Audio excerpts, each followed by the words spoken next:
మసాలా వారి ఫిల్మ్ నగర్ కబుర్లలో ఈరోజు మనం మాట్లాడుకోవాల్సింది రామాయణంలో సీతగా కనిపించిన దీపిక గారు గుర్తున్నారా? వారు మాట్లాడుతూ ఒక విషయంలో నేను బాధపడ్డాను అన్నారు. రామాయణ్ సీరియల్లో సీతగా నటించిన దీపిక ఏ విషయంలో బాధపడ్డారు అన్న విషయాన్ని ఒక ఇంటర్వ్యూలో షేర్ చేసుకున్నారు. ఆదిపురుష్ చూసిన పిల్లలు రామాయణం అంటే ఇలానే ఉంటుందేమో అనుకుంటారు, అది భవిష్యత్తుకే ప్రమాదకరం, ఆ విషయం తలుచుకుంటే బాధేస్తుంది అన్నారు. ఎందుకు ఏమిటి అంటే, రామాయణంలో రాముడు సీత ఇలాగే ఉంటారని నిర్ణయించుకున్నారు. అయితే రావణుడు గొప్ప శివభక్తుడు, ఆయనలో చాలా మంచి లక్షణాలున్నాయి. ఆయన జీవితంలో చేసిన తప్పు ఏదన్నా ఉంది అంటే ఒక్క సీతను అపహరించడమే. ఆ ఒక్కటి చేయకపోతే గొప్ప పండితుడిలా ఉండేవాడు.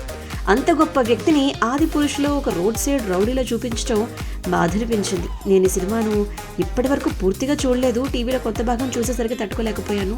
సీతాదేవిని గులాబీ రంగు చీరలో చూపించడం, రావణాసురుడిని విభిన్నమైన ఆహార్యంలో చూపించడం ఏమాత్రం నచ్చలేదు. అంటే సృజనాత్మకంగా ఏదో కొత్తగా చూపించాలి అనేటువంటి తాపత్రయంలో రామాయణం గొప్పతనాన్ని తగ్గించే ప్రయత్నం చేస్తున్నారు. భారతీయ ఇతిహాసాల జోడికి పోకుండా యువతను వారిలో స్ఫూర్తి నింపేటువంటి విధంగా స్వాతంత్ర సమరయోధుల చరిత్రలను సినిమాలుగా తీస్తే బాగుంటుంది, ఇలా అయితే కాదు అని చెప్పి దీపిక గారు వారి అభిప్రాయాన్ని ప్రస్తావించడం అందరితో షేర్ చేసుకోవడం జరిగింది.